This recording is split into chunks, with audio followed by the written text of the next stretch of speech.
This morning, I want to play one of my favorite games, which is Spot the Misused Bible Verse. I want to talk about why Bob doesn't go to church anymore, and I want to read this story that Jerry just read for us in about 4 different ways. So, as they said in the one and only Matrix movie, let's see how deep the rabbit hole goes. So, this is one of these interesting stories that gets thrown around, but I don't know we actually understand it. I don't know we actually pay attention to it. We pull a piece out of there, but it tends to be one of those things we're using it for support, not for illumination. All right, let's walk through the story. This is the Gospel of John, and we've spent the last few weeks starting deep into the Gospel of John, and we're going to be here until Easter. We're going to just walk through it. And one of the interesting pieces, the differences between John and the other 3 Gospels, Matthew, Mark, and Luke, is the other 3 have this story at the end. In those other 3 Gospels, at the very end of the ministry of Jesus, he comes into Jerusalem riding on a donkey. We call that the triumphal entry. We celebrate that every Palm Sunday. And then immediately after that, he cleanses the temple. But John lays out things differently. He puts that story right at the beginning. And it's one of those things where scholars have argued about that. They have said, okay, does this mean that Jesus cleansed the temple twice, which is possible? Is it John putting this here for literary purposes? What's going on? And it's one of those questions that I just want you to be aware of, because, yeah, it's one of those things people talk about. Scholars have been writing about it for literally 1,000 years. But I don't want to get distracted by it, because it's not the point of the story. See, what's going on is this is Passover. This is the big celebration in the Jewish year. It is the remembrance of God bringing the people of Israel out of slavery, out of Egypt. So it is a combination of thanksgiving to God. It is a nationalist holiday.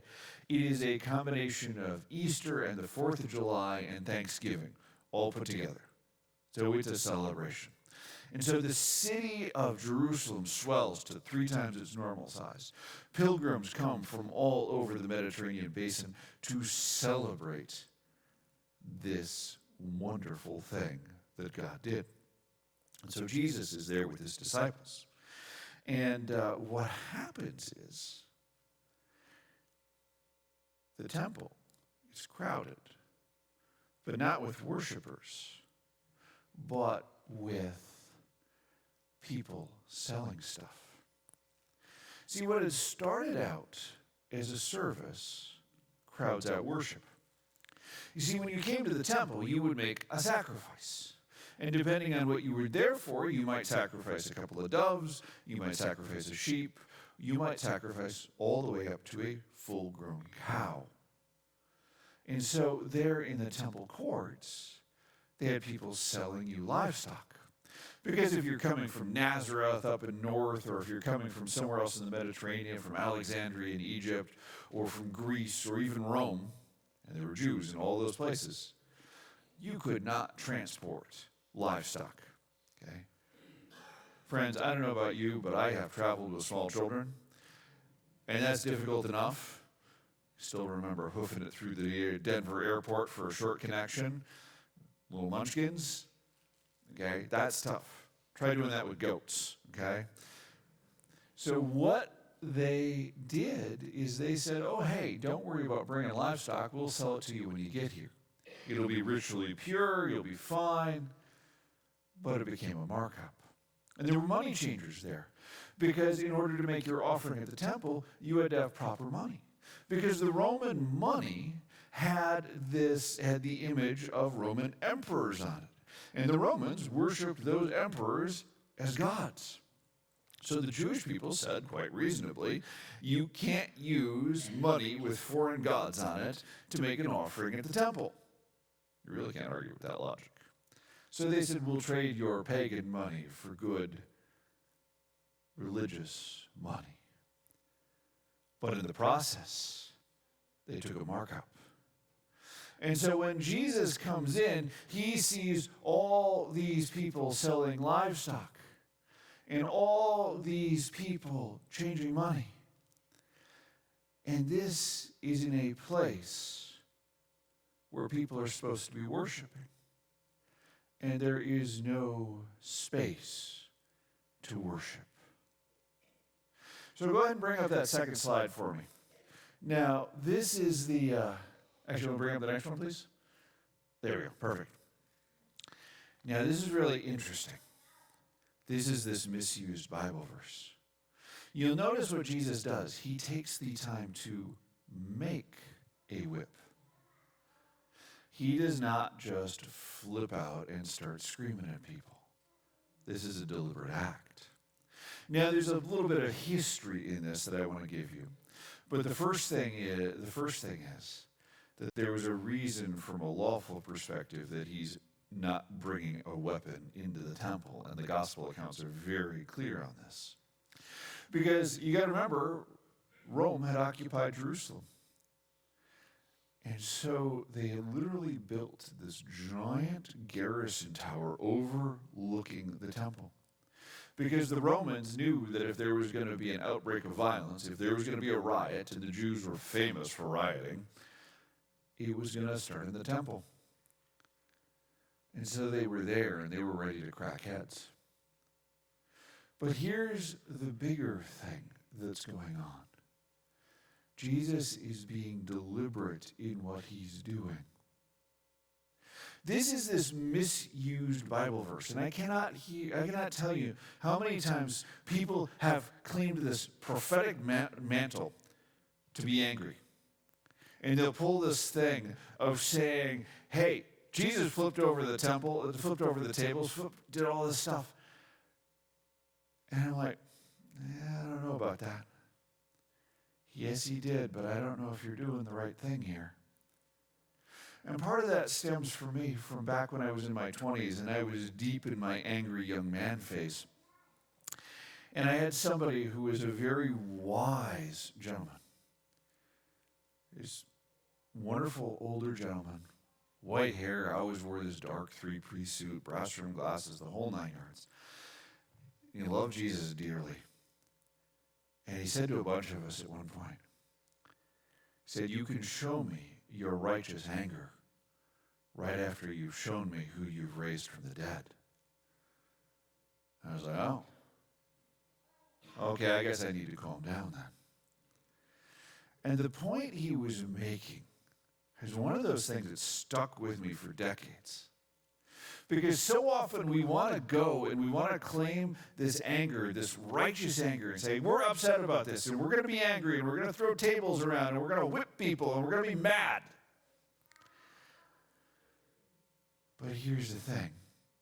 If you want to do that, you've got to claim the rest of the character of Jesus too. What does Jesus do in the rest of the Gospels? He hangs out with the sinners, the prostitutes, the tax collectors, the lepers. He loves the people, and he dies for our sins. There's so much more of that than this one episode of his being angry. And yet, this is like the first thing we go to, because we want to go straight to the anger.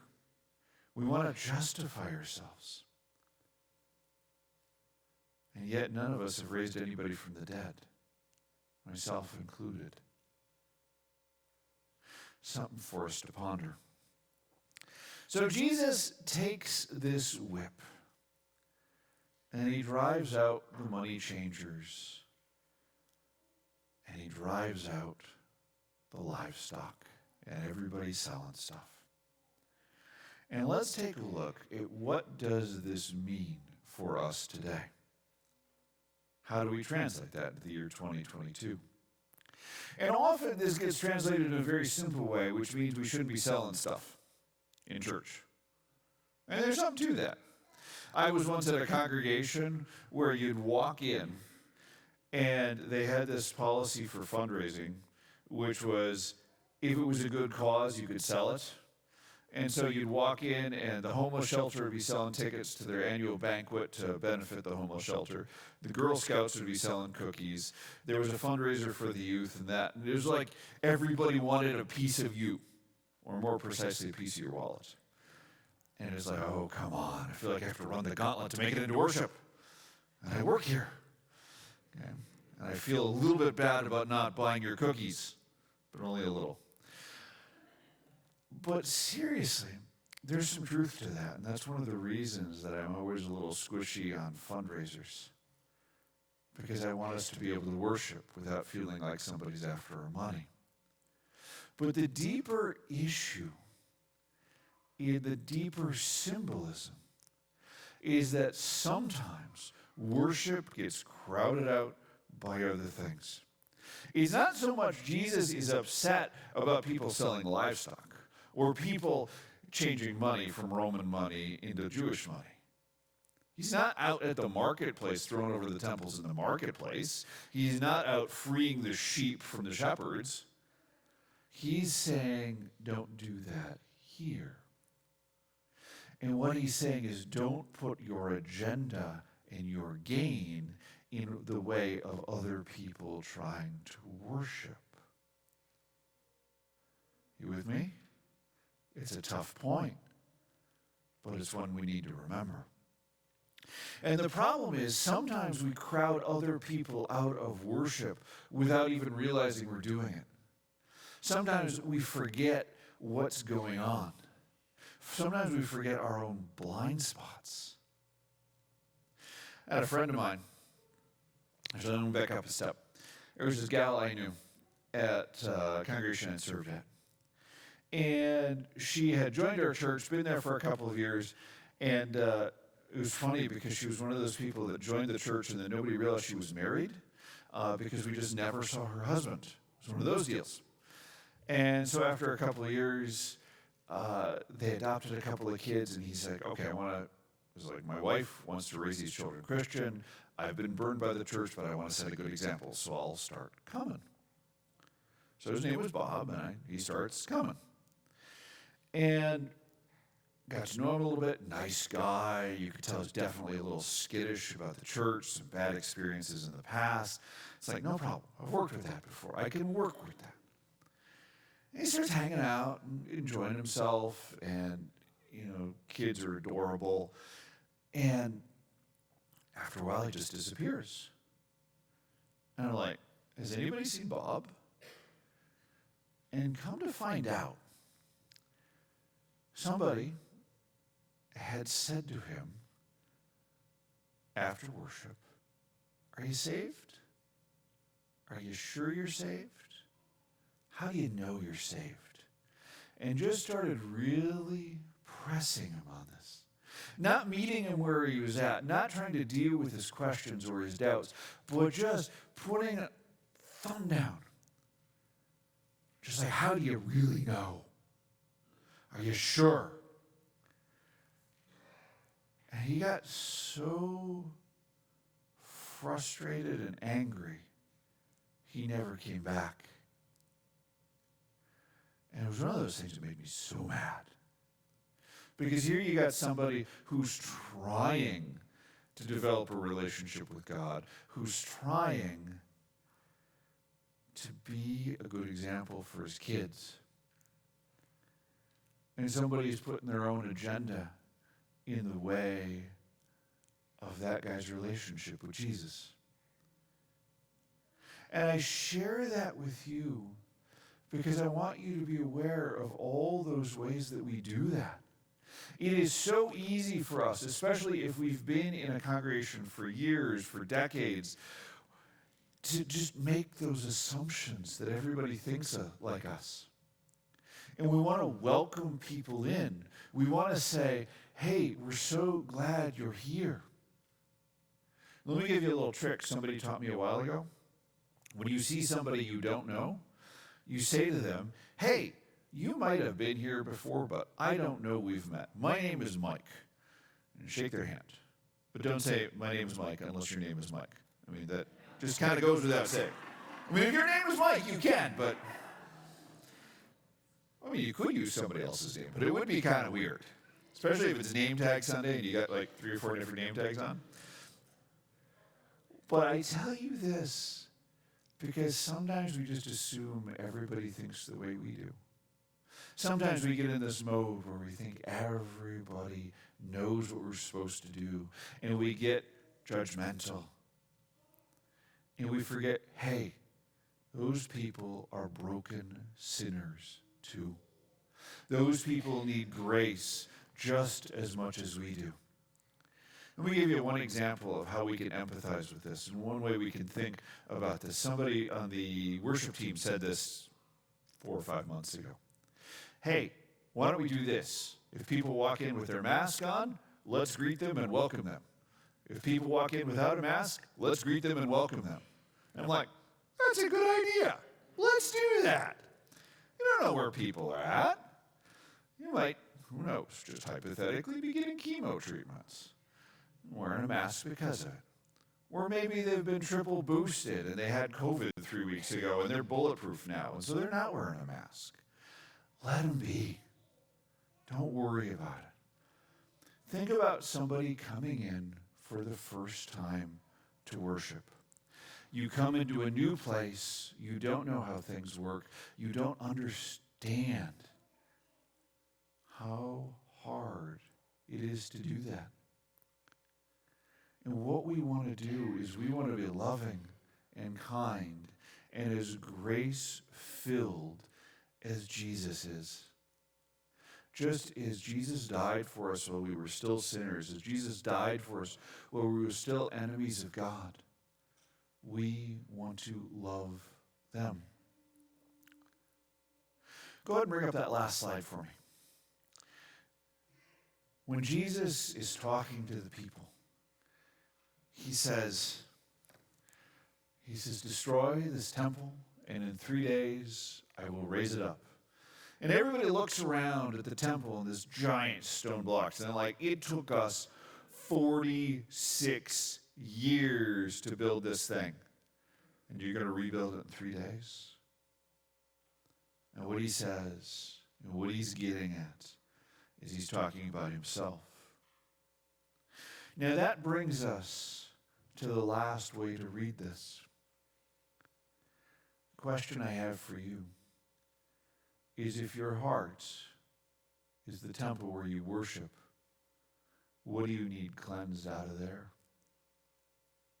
You see, as I've been diving into John over the last month or so, the beauty and the poetry of it have really been striking me. You see, we read this episodically.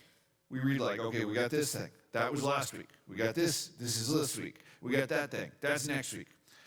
But that's not the way John wrote it. John writes it as one tapestry moving from point to point to point. And we can't separate what we read last week with what we're reading today. If you weren't here last week, what happened is Jesus goes to this wedding feast and he turns water into wine, and it is this joy and celebration and sign of God's blessing. That is not distinct from and is different from this story. John is using both of these stories to lay out the opening of what Jesus is doing. Jesus is saying, here's this new thing, and this is this new celebration, and we need to cleanse the temple of our hearts. And we need to remove those things that are crowding out worship so we can bring in this new relationship and this new joy. How many of us are in this mode where we want something? We want to work on a new relationship. We want to get it better with our relationship with God. We want to do these things. But these things weigh us down. These things crowd us out. It might be the troubles of this world. It might be broken relationships. It might be history. It might be addiction. It might be simply we're just amusing ourselves to death. And what Jesus is offering to do is to cleanse the temple of our hearts, to say we can take that out. And it is not something that we can do for ourselves. It is something that we need to invite Jesus to do. Let me give you one last story. Back when I was young in ministry, it was before I had kids. I had a relationship with the local funeral home in Toledo. And they would call me up occasionally, and they would say, hey, we got somebody, they want a Lutheran pastor, they want to do a Lutheran service, but they don't have a church home. It's kind of weird when you think about it, but whatever. So I would do a fair number of these. And the saddest one was this one. I remember it was supposed to start at 2 o'clock. And at 5 minutes to the hour, they say, well, everybody who's going to be here is going here already. And I look around and I count 8 people, including me and the funeral director. And I was like, oh, okay, it's one of those. And the story was this woman had just filled her life with crank and collected anger and regrets, and that crowded out everything else out of her life. And it was sad. It just was. And I would wager that most of us know somebody like that. Maybe not that extreme, maybe not that much, but we know people like that. And the invitation that Jesus offers us is to be renewed. There's this beautiful line in 2 Corinthians. It says, if anyone is in Christ, they're a new creation. And what we are called to do is to live in that new life. To ask Jesus to say, cleanse these things out of my life. Cleanse the pain and the anger and the stuff that holds me back, and let go of it so that we can truly worship you.